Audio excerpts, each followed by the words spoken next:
नमस्कार मित्रों, PMC Hindi channel के गुरुवाणी कार्यक्रम की श्रृंखला में आप सभी का स्वागत है।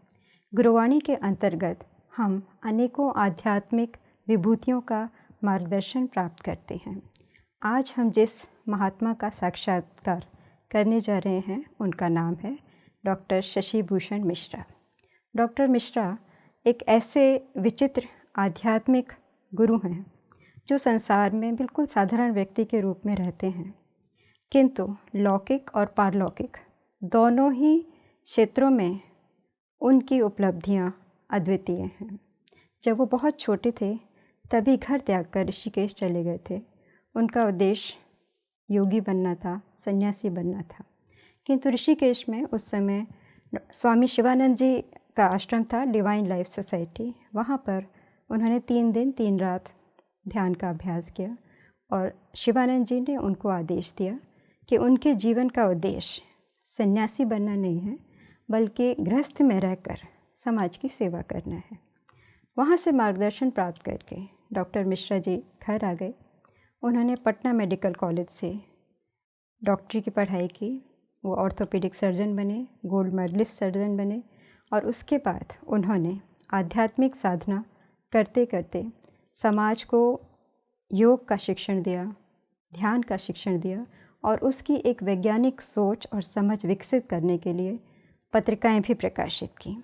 उनकी पत्रिका अंग्रेज़ी में है इंटरनेशनल योगा गाइड और हिंदी में योगांजलि।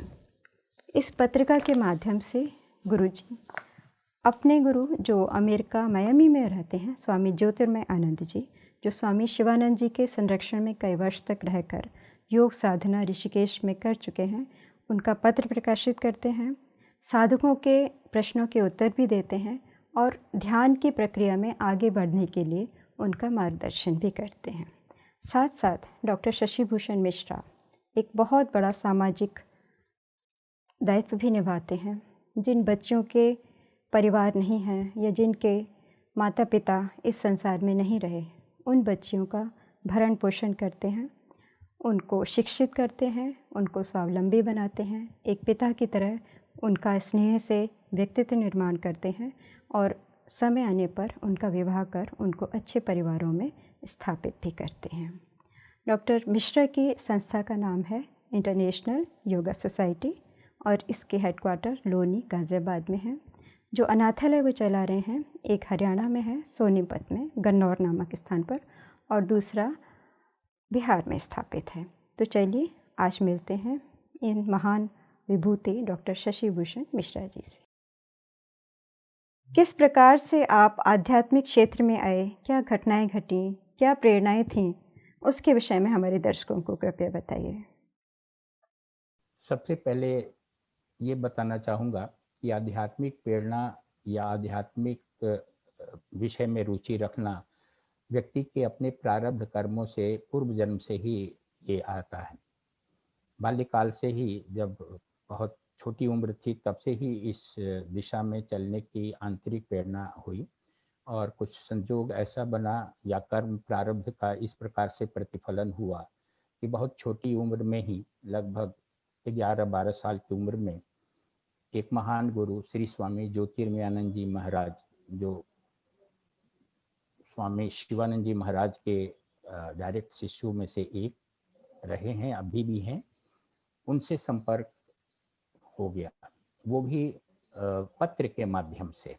उस समय ये बात 1966 या 67 की रही होगी और उनको मैंने पत्र लिखा और उसी पत्र का जब जवाब आया तो ये कड़ी जुट गई। अपने गुरु को मैंने तब देखा भी नहीं था, कुछ जाना भी नहीं था, कुछ पढ़ा भी नहीं था उनके विषय में, लेकिन बिना कुछ जाने पढ़े, यहाँ तक कि उनका फोटोग्राफ भी नहीं देखा था, तो अंदर से एक आवाज़ आई कि हमें अपना गुरु प्राप्त हो चुका है।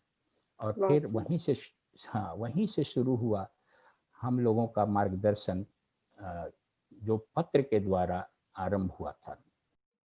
डॉक्टर मिश्रा, आप 40 से अधिक वर्षों से समाज में रहकर लोगों को योग साधना का प्रशिक्षण दे रहे हैं, अनेक प्रकार के सामाजिक दायित्वों का निर्वहन कर रहे हैं, डॉक्टरों के साथ जुड़ कर के भी आपने बहुत कुछ किया है। सबसे पहले हम लोगों को ये बताइए कि एक साधारण सामान्य परिवार में जीवन जीते हुए आपको क्या इस तरह की प्रेरणा मिली कि आप अध्यात्म की तरह आकर्षित हुए? मेरा जन्म 27 मार्च 1952 बिहार के एक गांव सोनवर्षा है, बक्सर जिला के अंतर्गत, वहाँ हुआ। और बचपन से ही मैं पटना चला आया। मेरी सारी शिक्षा पटना में हुई। पहली कक्षा से लेकर के लास्ट एमएस ऑर्थोपेडिक सर्जरी जब तक मैंने की, तब तक सब पटना में ही हुई। उस समय मैं जब स्वामी जी के संपर्क में आया तो पटना के एक पटना कॉलेजिएट स्कूल में 6ठी क्लास में पढ़ता था। तो उस स्कूल में ही मेरी कक्षा में एक विद्यार्थी था जिसने बताया कि मेरे चाचा जी सन्यासी बन गए।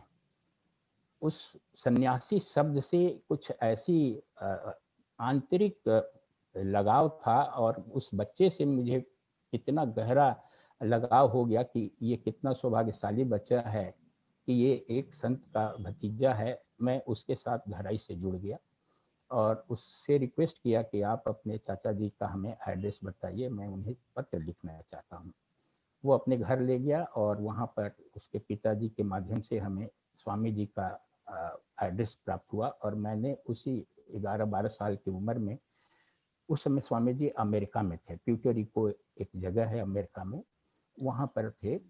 वहाँ उनको मैंने एक पत्र लिखा। पत्र जो मैंने लिखा, आपको आश्चर्य होगा कि वो उस पत्र की पंक्तियां भी आज हमें याद है। और जो उस पत्र का उत्तर स्वामी जी ने 1966 या 64 में दिया था, वो उत्तर उनके हाथ का लिखा हुआ पत्र भी आज तक अपने पास लिखा है। बहुत सुंदर, बहुत सुंदर। हाँ, मैंने उसी पत्र में स्वामी जी को अपना पूरा जीवन समर्पित कर दिया था और रिक्वेस्ट किया था कि आपके चरणों में मैं अपना जीवन व्यतीत करना चाहता हूँ, आप हमें स्वीकार करें और मैं आपके कार्य में आजीवन अपने आप को अर्पित करना चाहता हूँ। बहुत सुंदर। और उसी समय मैंने लिखा कि मैं आपके साथ रहना भी चाहता हूँ। उन्होंने लिखा, जिसकी 2-4 पंक्तियां अभी तक याद है हमें, तुम्हारी उदात्त भावनाओं को जानकर बड़ी प्रसन्नता हुई। ईश्वरीय विधान के अनुसार जो तुम्हारा हमारा संबंध है वो समयानुसार और प्रस्फुटित होगा। जहाँ तक हमारे आश्रम में आने की बात है, अभी परिस्थितियाँ अनुकूल नहीं है। ईश्वर कृपा से ऐसी अवस्था बनेगी जब तुम हमारे आश्रम में भी आ सकोगे। तब तक अपने आप को विभिन्न कला और ज्ञान से विभूषित करो, जिससे कि मानवता की अधिकाधिक तरीका से सेवा कर सको। मैं तुमको पत्र और साहित्य द्वारा मार्गदर्शन देता रहूंगा और अगर ईश्वर कृपा हुई तो तुम्हारी इच्छाएं पूर्ण होगी। ये पत्र का सिलसिला 1965-64 से चला, जो आज तक चल रहा है। और आश्चर्य की बात है कि इस पत्र के लिखने के करीब 50 साल बाद मेरी और स्वामी जी की व्यक्तिगत फेस टू फेस मुलाकात हुई। 50 सालों तक स्वामी जी का 2 बार हमें दर्शन जरूर हुए, लेकिन हम लोग कोई बात नहीं कर सके, क्योंकि इस बीच में स्वामी जी दिल्ली आए थे और एक बार 1974 में और दूसरी बार 1978 में। लेकिन बस हम एक दूसरे को कुछ पल तक देखे, कोई विशेष बातचीत नहीं हुई। जब 2017 जून में मैं अमेरिका गया और उन स्वामी जी के साथ लगभग 1 महीने तक मियामी आश्रम में रहा। लेकिन वहाँ भी हम लोग 1 महीने तक जरूर एक आश्रम में रहे, लेकिन व्यक्तिगत रूप से उनके साथ साक्षात्कार या बात करने का केवल 2 बार समय मिला, 20 मिनट या आधे घंटे के समय के अनुसार। और उसी दौरान उन्होंने हमें संन्यास की दीक्षा भी दी। लेकिन अब तक पहले मिलन से लेकर के, यानी पहली परिचय से लेके अब तक व्यक्तिगत रूप से साक्षात्कार फिजिकली भले कुछ मिनटों का रहा हो, लेकिन शायद एक पल के लिए भी हमारे हृदय से वो दूर नहीं रहे। और मैं समझता हूँ कि शायद विश्व में जितना स्वामी जी के और शिष्य हैं, उनकी तुलना में स्वामी जी के पत्र जितने अधिक मेरे पास हैं, शायद किसी और के पास नहीं होंगे। इसकी 4 बड़ी-बड़ी फाइलें मैंने अब तक संजो के रखी है, जो अपने आप में मतलब एक आध्यात्मिक इतिहास है, कैसे उन्होंने हमें गाइड किया। तो ये संक्षेप में हमारा उनका संबंध है। इस बीच में हाँ जी। जब मैं जब मैं एमबीबीएस के प्रथम ईयर में गया, तब से लेकर के अब तक स्वामी जी की 70 पुस्तकों का हिंदी अनुवाद हमने कर दिया। मेरा लक्ष्य था बहुत कि सुंदर। वाह! ये लक्ष्य था कि स्वामी जी ने जितनी किताबें लिखी हैं इंग्लिश में, उन सब का हम हिंदी अनुवाद करें। और प्रति वर्ष मैं लगभग 1 या 2 किताब पढ़ाई के साथ-साथ अनुवाद करके उनके जन्मदिन के अवसर पर हम as a gift, birthday gift यहाँ से पांडुलिपि भेजा करते थे। और एक और बात बताना चाहेंगे हाँ जी। दर्शकों के लिए कि स्वामी जी के पत्रों में आज तक हमें अट्रैक्ट करने के लिए या अपनी तरफ खींचने के लिए न तो किसी तरह का उन्होंने कोई ऐसा आकर्षक प्रलोभन दिया या कोई ऐसी बात कही या कुछ ऐसा आश्वासन दिया कि तुम ऐसा करोगे तो ऐसा हो जाएगा, या कुछ भी नहीं। और एक और बात कहना चाहेंगे जो हाँ जी। बहुत शायद आपके दर्शकों के लिए ये होगी, संतों के अद्भुत, विषय में जानना अद्भुत। जरूरी है। हाँ जी। 9th क्लास में जब मैं था, तब तक स्वामी ये जी के पत्र और उनके साहित्यों के द्वारा हमें ये ज्ञात हो गया कि जीवन का लक्ष्य आत्म साक्षात्कार है। हाँ जी। तो मैंने 9th क्लास में ही लिखा कि यदि जीवन का लक्ष्य आत्म साक्षात्कार है, तो आप हमें स्कूल और कॉलेज की शिक्षा के लिए क्यों प्रेरित कर रहे हैं? हमें जी। इसी समय से क्यों नहीं हम उसी उसी लक्ष्य की प्राप्ति के लिए हम अपना श्रम, शक्ति और समय क्यों न लगाएं? हाँ जी। तो उनका एक जवाब तुरंत आया, हाँ जी। स्कूल और कॉलेज की पढ़ाई आध्यात्मिक विकास में बाधक नहीं है। आप अपने आप को जितना बौद्धिक रूप से संपन्न और सक्षम बनाएंगे, उतना ही अधिक आप मानवता की विविध प्रकार से सेवा कर सकते हैं। अपने आप को विभिन्न प्रकार के कलाओं, ज्ञान और भौतिक शिक्षा से संपन्न करें, जिससे कि कर्म योग के माध्यम से आप मानवता में विद्यमान परमात्मा की अधिकाधिक रूप से सेवा कर सकें। इसका बहुत सुंदर। कारण ये रहा कि हाँ मैं जी। अपनी पढ़ाई के साथ-साथ एक चिकित्सक भी बना, और आज ऐसी स्थिति है कि आज एक चिकित्सक मैं मानवता की सेवा कर रहा हूँ, एक अनुवादक के रूप में मानवता की सेवा कर रहा हूँ। पिछले 44 साल से योगांजलि नामक एक मैगज़ीन हमने लोगों ने शुरू की थी, उसके माध्यम से मानवता की सेवा हो रही है। अनाथालय के माध्यम से अनाथ बच्चियों की मानवता की सेवा हो रही है। हमारे बिहार में 2 केंद्र हैं, उसके माध्यम से महिलाओं की और ग्रामीण लोगों की विविध प्रकार से सेवा हो रही है।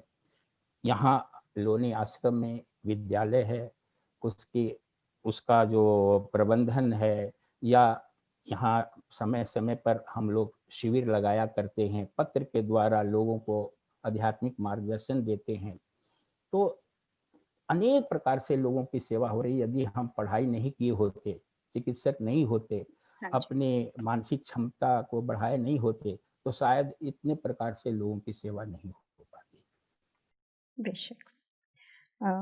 मित्रों, हमने जाना कि गुरु और शिष्य का संबंध सूक्ष्म जगत में कितना प्रभावशाली होता है।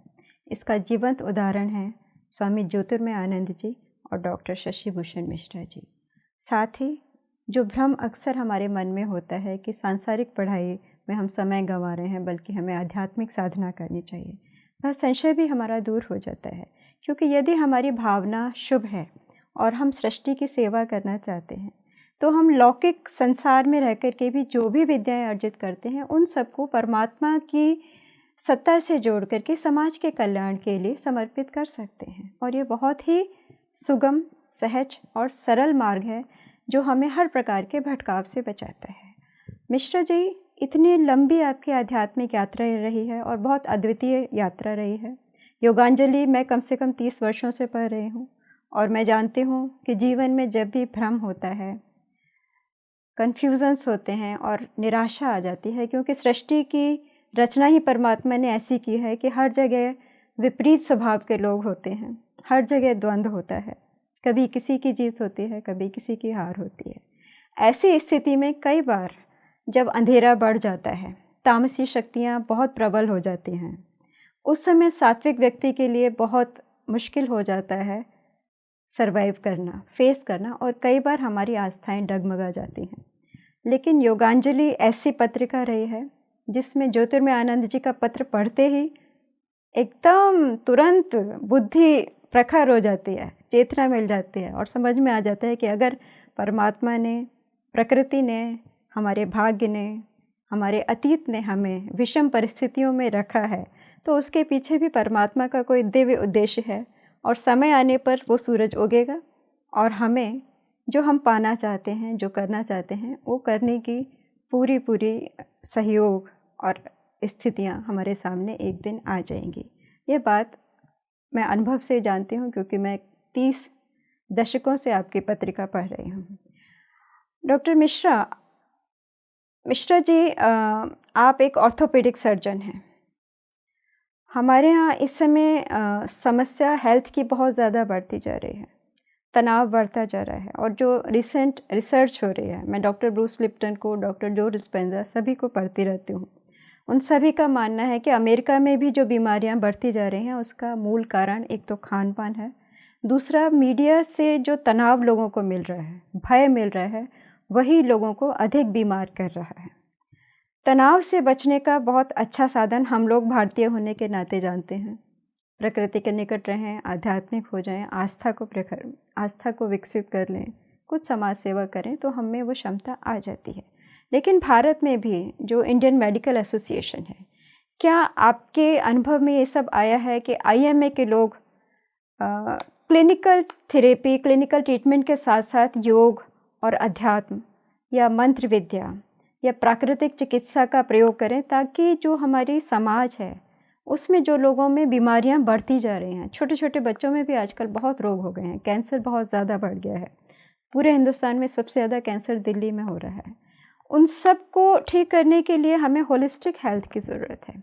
तो IMA में क्या इस तरह की कुछ गतिविधियाँ हो रही हैं कि नहीं? कृपया इस विषय में हम लोगों को अवगत कराइए।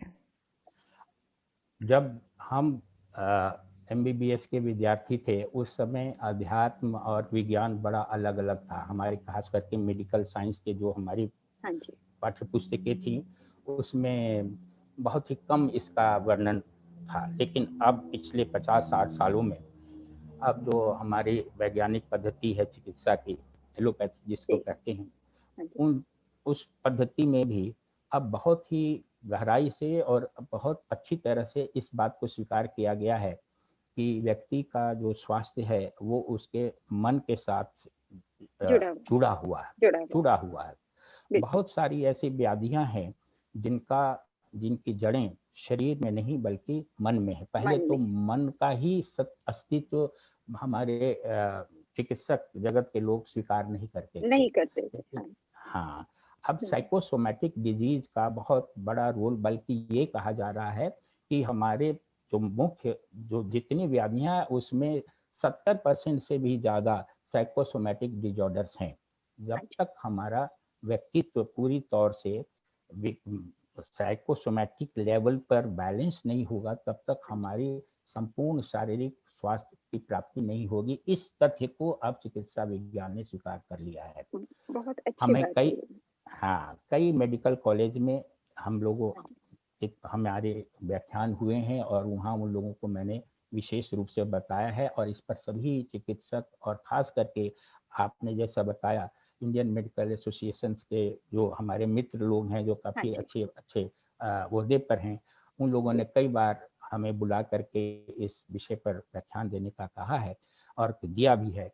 आपको योग और अब विज्ञान का एक समन्वय बहुत अच्छी तरह से हो गया है। योग का मूल आधार ये है कि व्यक्तित्व के 4 पक्ष हैं, हाँ जी। क्रिया पक्ष, भाव पक्ष, संकल्प पक्ष और ज्ञान पक्ष।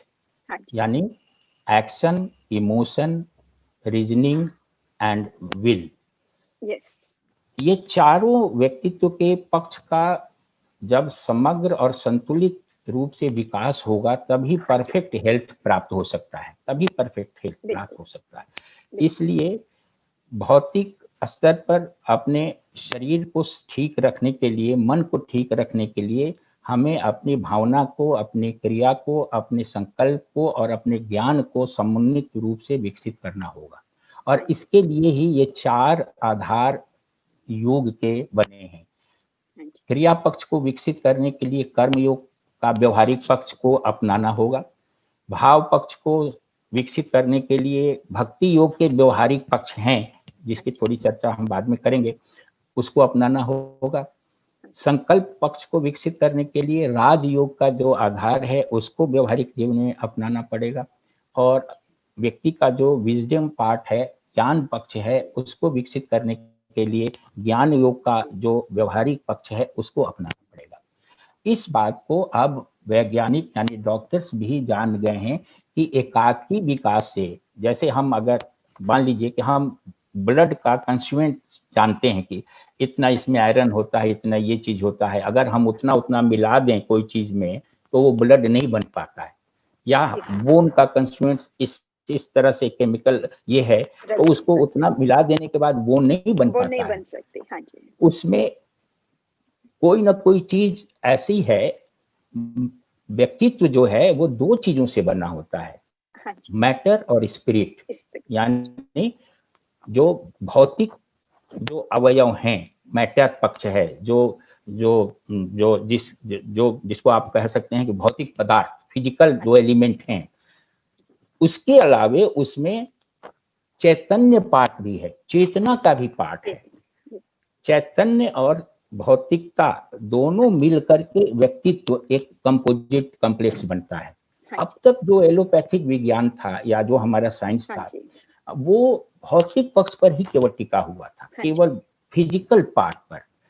और हम फिजिकल पार्ट को जानते हुए भी हम पूरी तौर से ट्रीटमेंट इसलिए नहीं कर पाते थे कि हम चेतना के पार्ट को हम निग्लेक्ट करते थे। निगलेक्ट कर रहे थे जी। शायद अब जो है ये मेडिकल साइंस इस बात को जान गया है कि चेतना के पार्ट को भी हमें ज्यादा गहराई से देना पड़ेगा। और इसलिए अब साइकोसोमैटिक डिसऑर्डर्स के लिए अलग से ही चैप्टर ही नहीं है, बल्कि उसके अलग ही एक विभाग बहुत अच्छी बात और है। साइंस डेवलप होता चला जा बहुत रहा है। अच्छी बात है। और एक दिन ऐसा होगा हाँ जी। कि हर डॉक्टर, जैसे प्राचीन काल में था, प्राचीन काल में जो हमारे जो वैद्य होते थे वो गुरु भी होते थे। वैद्य और गुरु एक ही, वैदिक काल में गुरु लोग ही वैद्य का काम करते थे। ये आगे वाला जो हमारा समाज होगा उसमें डॉक्टर्स ही गुरु होंगे और गुरु डॉक्टर भी होंगे। ये एक उसी तरफ हम बढ़ रहे हैं। मिश्रा जी, मैं कुछ बात अपनी तरफ से भी जोड़ना चाहूँगी। अगस्त ऋषि के विषय में एक बार मैं कुछ जानने की कोशिश कर रही थी। अगस्त ऋषि जो थे वो तपस्वी भी थे। अगस्त संहिता उन्होंने लिखी है। साथ ही उन्होंने पानी को हवा में कैसे कन्वर्ट कर सकते हैं, पानी को विद्युत में कैसे कन्वर्ट कर सकते हैं, उस पर भी उन्होंने शोध की थी। उन्होंने मार्शल आर्ट्स पर भी शोध की थी और उन्होंने दक्षिण भारत में जाकर के मार्शल आर्ट्स लोगों को सिखाई भी थी। और साथ साथ उन्होंने वैद्यम, मतलब मेडिसिन, मार्शल आर्ट्स और फिज़िक्स और स्पिरिचुअलिटी, चारों क्षेत्रों में जो महर्षि अगस्त थे उन्होंने बहुत शोध की थी। तो मुझे लग रहा है अब धीरे धीरे हमारे समाज को भी उसी तरफ बढ़ना होगा कि एक व्यक्ति एकांगी जीवन ना जिए, क्योंकि सभी क्षेत्र आपस में मिले जुले हैं और प्राण तत्व और चेतना सबके केंद्र में है। हाँ जी, मुझे ये जानकर बहुत ही प्रसन्नता हुई कि IIMA जो है अब साइकोसोमेटिक स्टडीज़ को सिलेबस में ला रहा है और उस पर आगे काम हो रहा है। ये सब सुन कर के, जान कर के मुझे उम्मीद लगती है कि आगे आने वाले समय में हमारा समाज स्वास्थ्य की दृष्टि से एक सफल और बेहतर समाज बन सकेगा। मिश्रा जी, आप जिन बच्चियों का भरण पोषण शिक्षण एक पिता के रूप में कई वर्षों से कर रहे हैं, तो क्या उनको भी शिक्षा के साथ साथ योग, आसन, प्राणायाम और ध्यान का अभ्यास वहाँ पर करवाया जा रहा है? निश्चित रूप से कराया जाता है और आपको अब अपना प्रैक्टिकल अपना अनुभव बताते हैं कि पहले और अब में क्या फ़र्क हुआ है। हाँ जी। आपको पता है कि जो हमारे यहाँ बच्चियाँ हैं, वो बच्चियाँ वास्तव में बहुत सोर्स से आती हैं। कोई रेलवे स्टेशन से, कोई समाज हाँ के जी। किसी बड़े ही खराब स्थिति में रहते हुए हाँ जी। या किसी ऐसे परिवार से जो परिवार ही खराब है, माता-पिता। हाँ, तो उनके जो जो आरंभिक संस्कार हैं, वो बहुत ही बिगड़े हुए कहेंगे उसको, बिगड़े हुए थे और आरंभ में उनको सँभालना बड़ा कठिन था।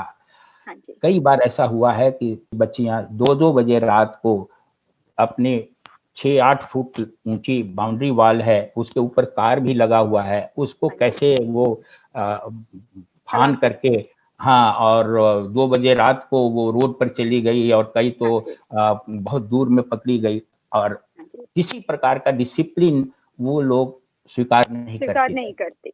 ना, किसी प्रकार की भी नहीं। तो जब से हम लोगों ने सबसे पहले उनको हम लोगों ने प्रार्थना शुरू कराया। हाँ जी।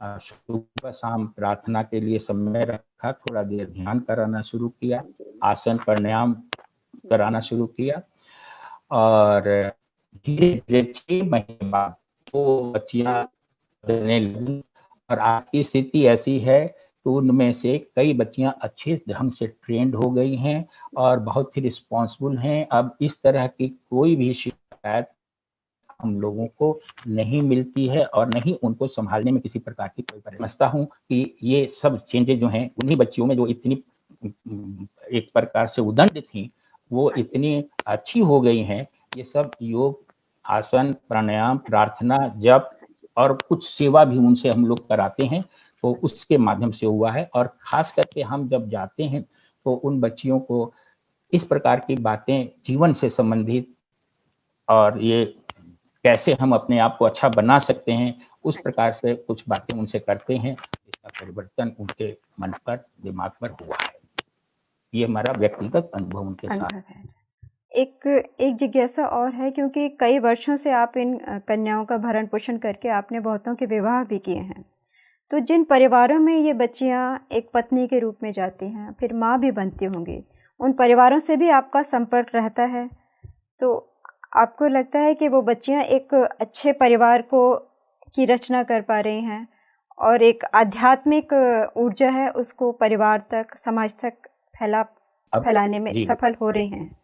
अभी तक हम लोगों ने 17 बच्चियों का विवाह किया है और उनमें से सबके परिवार बस गए हैं, बाल-बच्चे सबके हैं।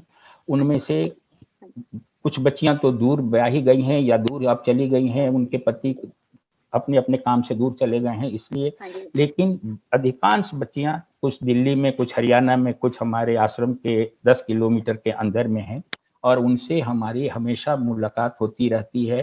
ख़ास करके जब आश्रम में कोई फंक्शन होता है तो उनको बुलाते हैं, उसका परिवार अपने पति या बच्चों के साथ आती हैं और सब बड़े प्रसन्न हैं, खुशहाल हैं और आम लोगों को जितनी शिकायत होती है, साधारण परिवार की जब बच्चियाँ विवाह करके जाती हैं, तो जो कठिनाइयाँ होती हैं, वैसी कठिनाइयाँ अब तक किसी में नहीं हुई है। अब तक किसी में नहीं हुई, सब अपनी जगह एडजस्ट हैं, उनके हस्बैंड सब बड़े प्रसन्न हैं और वो अपने बाल-बच्चों को देख रही हैं। तो हम तो कहेंगे कि इसका कारण शायद यहाँ आश्रम में रहने के बाद उनको जो कुछ संस्कार मिला, उसके कारण ही ऐसा हो सका है। डेफिनेटली, बिल्कुल, निश्चित तौर पर। Swami ji, pyramid spiritual society लगभग 30 वर्षों से विश्व भर में लोगों को पिरामिड के अंदर मेडिटेशन करने का अभ्यास का अवसर दे रहे हैं और ये हम लोग अनुभव से जानते हैं कि मेडिटेशन के माध्यम से बहुत से लोगों के शारीरिक रोग भी ठीक हुए हैं। पीठ का दर्द है, डायबिटिक है, ब्लड प्रेशर की समस्याएं हैं और साथ साथ उनके जीवन में, उनके संबंधों में सुधार हुआ है, उनकी सोच में परिवर्तन हुआ है और हर व्यक्ति समाज में एक आध्यात्मिक क्रांति लाने के लिए बिल्कुल योद्धा बन चुका है।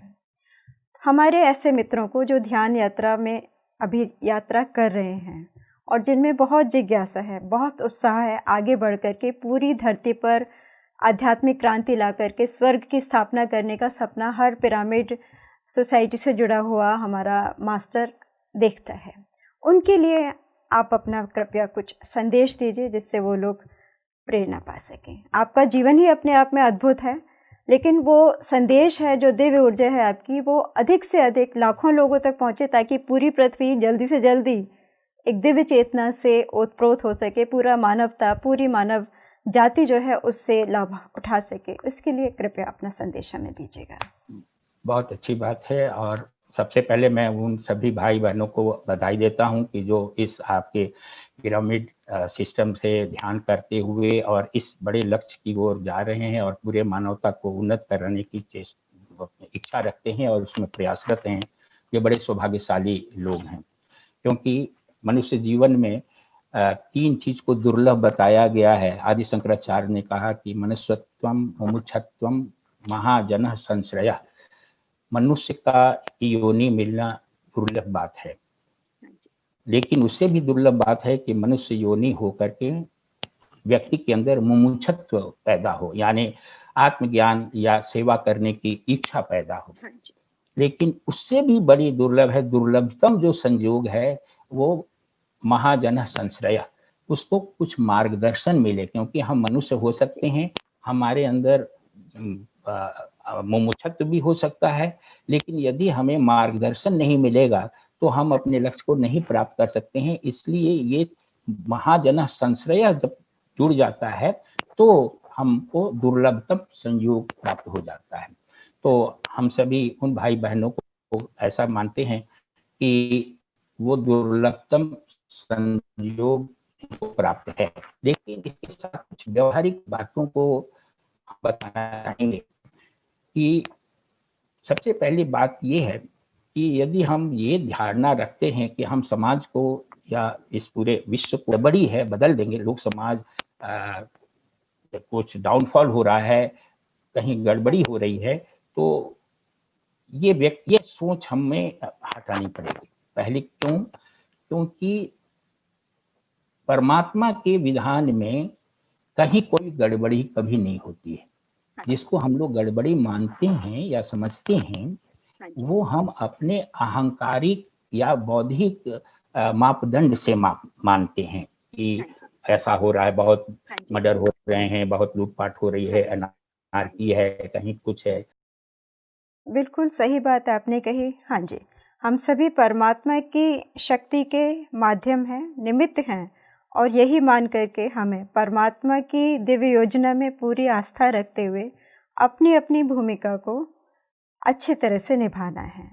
कर्म का सिद्धांत यही कहता है कि इस संसार में कोई किसी का शत्रु, मित्र या सुख दुख नहीं देता। हमारे कर्म और विचार ही हमारे सामने विभिन्न रूपों में अभिव्यक्त होते हैं। डॉक्टर मिश्रा, आपका जीवन और आपकी क्रियाकलाप समाज के लिए बहुत बड़ा आदर्श प्रस्तुत करते रहे हैं, और ये जानकर तो मुझे बहुत ही खुशी हुई कि IMA भी आपकी क्रियाकलाप से प्रभावित हो रहा है, उसमें संशोधन हो रहा है और परिवर्तन हो रहा है। डॉक्टर कुप्पू स्वामी, जिन्हें हम स्वामी शिवानंद जी के नाम से जानते हैं, जिन्होंने डिवाइन लाइफ सोसाइटी की स्थापना की, क्या उनके साथ भी आपका कभी संपर्क या कुछ अनुभव हुआ है? अगर हुआ है तो हमें बताइए इस विषय में। डिवाइन लाइफ सोसाइटी शिवानंद आश्रम में 1967 में गए थे, तब तक स्वामी जी महाराज का ब्रह्मलीन हो चुके थे, इसलिए प्रत्यक्ष रूप से स्वामी शिवानंद जी महाराज का दर्शन करने का हमें सौभाग्य नहीं प्राप्त हुआ था। लेकिन मैं वहां कैसे गया इस बात को बताना आवश्यक है, जिससे कि आपके जो और भाई हैं जो सुनने 1967 में 11th क्लास में मैं पढ़ता था, और उस समय जो है शायद जून महीना था, उस समय मैं अपने बगीचे में सोया एक पुस्तक पढ़ रहा था, और वो हनुमान प्रसाद पोद्दार की लिखी हुई एक छोटी सी पुस्तिका थी, गीता प्रेस गोरखपुर से, the way to God realisation. अच्छा, उस किताब में ऐसी प्रेरक बातें लिखी हुई थी कि वो हमारे हृदय को एकदम गहराई से छूती चली गई, और उसका परिणाम ये हो गया कि उस बगीचे में, आम के बगीचे में लेटे हुए थे हम, और वहीं से हम उस किताब को लेकर के और बिना घर में किसी को बताए हम ऋषिकेश चले आए। मेरे मन में प्रेरणा हुई कि जहाँ स्वामी ज्योतिर्मयानंद जी ने संन्यास लिया है, मैं वहीं जाकर के संन्यास लूंगा। और मैं उसी समय, मेरे पास कुछ नहीं था, एक पैसे भी नहीं थे, और एक पैजामा एक कुर्ता पहने हुए था, और उस छोटी सी वही 25-30 पेज की वो पुस्तिका होगी, उसको लेकर के, और ना तो दिन भर कुछ खाया, दिन क्या करीब 36-40 घंटे लग गए अपने यहाँ से चल करके और ऋषिकेश पहुंचने में। हाँ, मैं उस समय अपने गांव पर था बक्सर, और वहां से ऋषिकेश मैं 36-40 घंटे के बाद आया। और वहां पर उस समय स्वामी प्रेमानंद जी महाराज डिवाइन लाइफ सोसाइटी के जनरल सेक्रेटरी हुआ करते थे, और मैं सीधे उनके ऑफिस में गया और सच सारी बातें बता दी कि मैं स्वामी शिवानंद जी महाराज के शिष्य, ज्योतिर्मयानंद जी का शिष्य हूँ, और ये पुस्तक मैंने पढ़ी है, और मैं यहाँ पर संन्यास लेने के लिए आया हूँ। मुझे देख करके स्वामी प्रेमानंद जी महाराज थोड़े हंसे, और उसके बाद उन्होंने कहा अच्छा ठीक है, संन्यास स्वामी चिदानंद जी महाराज देते हैं, वो आजकल बाहर प्रवास पर गए हुए हैं, वो 5-6 दिन के बाद आएंगे, आप 5-6 दिन यहाँ ठहरिए, और उसके बाद उनके आने के बाद वो जैसा उचित समझेंगे करेंगे, ऐसा उन्होंने बताया। लेकिन उन्होंने हमें वहाँ भजन हॉल है शिवानंद आश्रम में, भजन हॉल में ठहरने की अनुमति दे दी। एक वहाँ के जो व्यवस्थापक थे उनको एक लाइन लिख करके हमें बता दिया कि आप वहाँ चले जाइए। लेकिन रात में सोते समय मेरे मन में अचानक परिवर्तन आया, और वो परिवर्तन ऐसा आया कि मैं सोचने लगा कि अरे अभी तो मुझे मैट्रिक का एग्जाम दिया हूँ, लोग क्या कहेंगे, मैंने बताए बिना बताए यहाँ चले आए, लोग घर के कितने परेशान होंगे।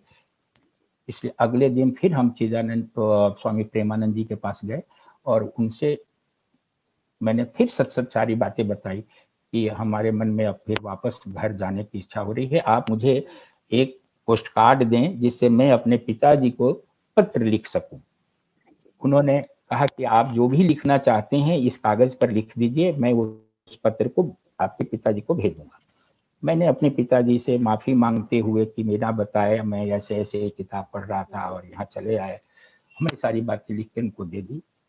और अगले दिन मैंने देखता क्या हूँ कि मेरे पिताजी शिवानंद आश्रम में पहुंच गए। मुझे बड़ा आश्चर्य हुआ कि आज तो कल तो रात को मैंने पत्र दिया था, आज हमारे पिताजी यहाँ पहुंच कैसे गए।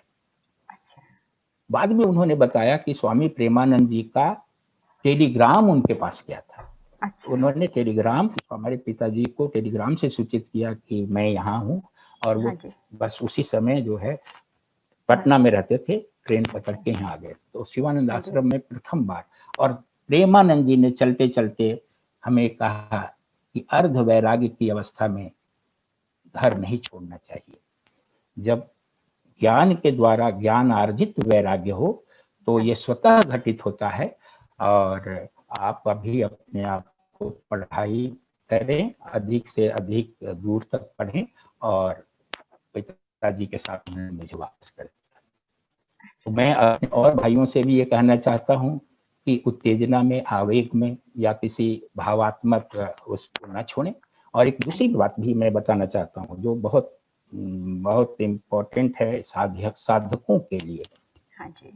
जब मेरे विवाह का समय, मतलब विवाह का समय आया, तो अक्सर हाँ अंदर से मेरा मन करता था कि मैं विवाह न करूं। सत्य ही मन ये कहता था। इसलिए मैंने बार बार अपने गुरुदेव स्वामी ज्योतिर्मयानंद जी को पत्र लिखता था कि आप बताइए कि क्या मुझे विवाह करना चाहिए या नहीं करना चाहिए। वो पत्र का जवाब जो देते थे उसमें उसका अर्थ दोनों होता था, उसका अर्थ दोनों निकलता था कि अब मैं विवाह कर सकता हूँ और नहीं भी कर सकता हूँ। हाँ जी।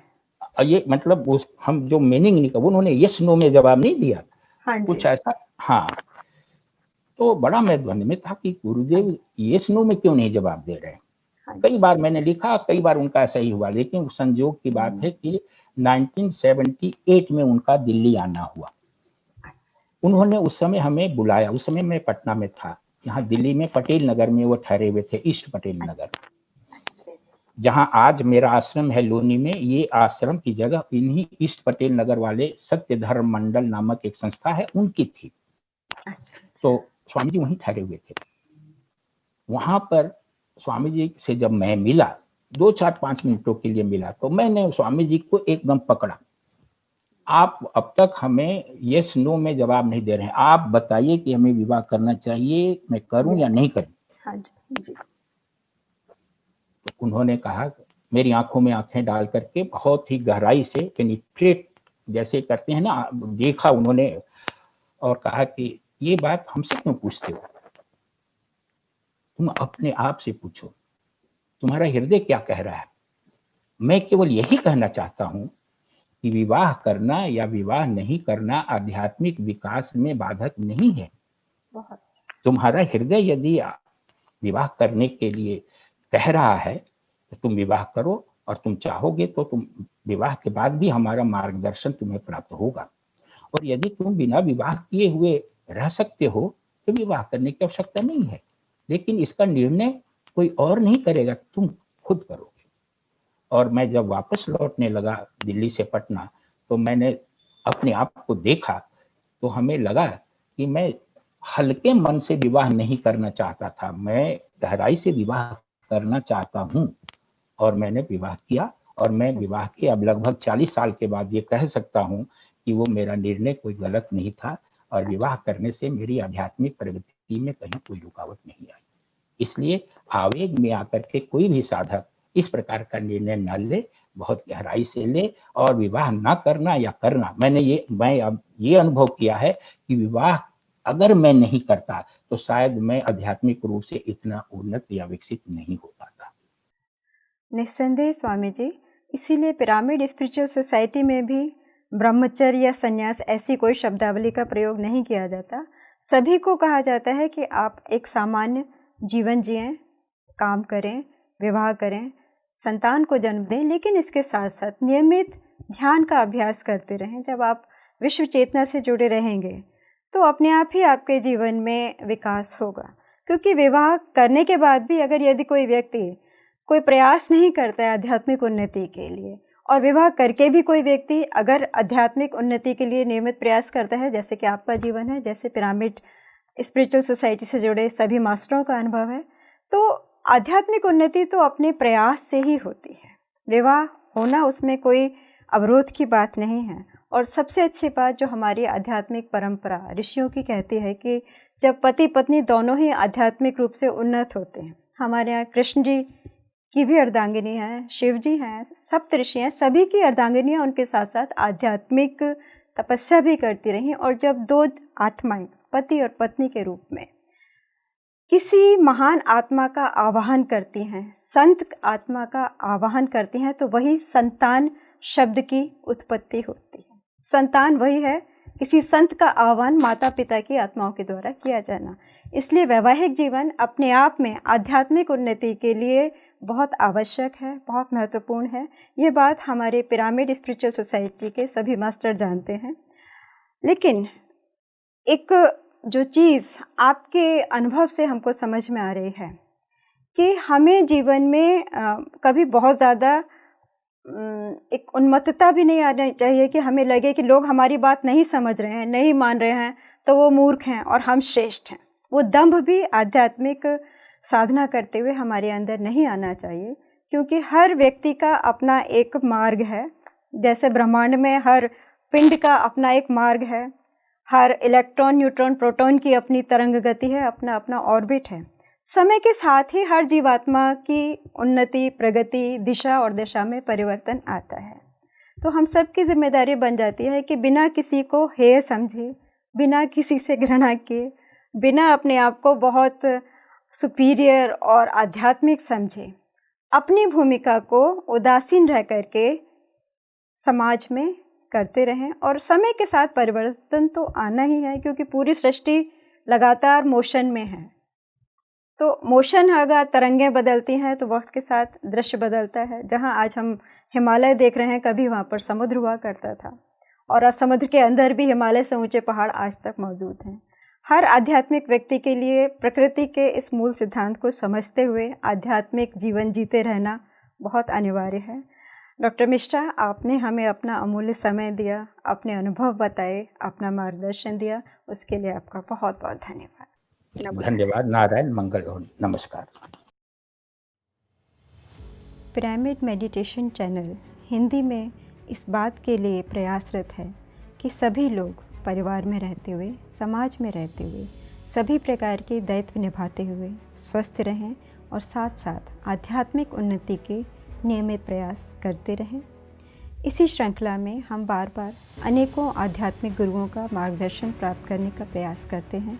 आपसे अनुरोध है कि इस श्रृंखला में जुड़े रहिए, इस यात्रा में हमारे साथ चलते रहिए, ताकि जैसा कि वेद वाक्य है, सभी दिशाओं से उत्कृष्ट विचार, ज्ञान और अनुभव हम सभी को प्राप्त होते रहें और हम सब मिल कर के भविष्य में एक सुंदर समाज का निर्माण कर सकें।